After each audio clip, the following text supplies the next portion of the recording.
یک عزیز خدا میگن بسیار از گناهاش توبه کرده بود، چندین سال بود شب و روز عبادت میکرد و گریه میکرد.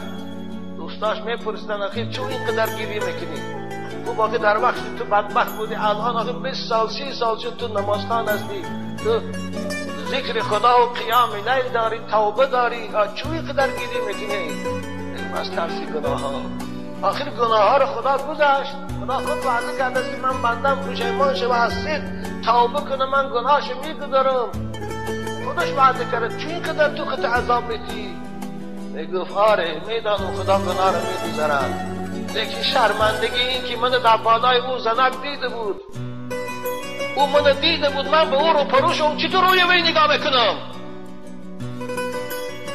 آیا زناگارا، آیا عرق خورا، خدا شما رو میبینه، اگر رو برو به خدا میگی در مرافعی زودی باید تو رو که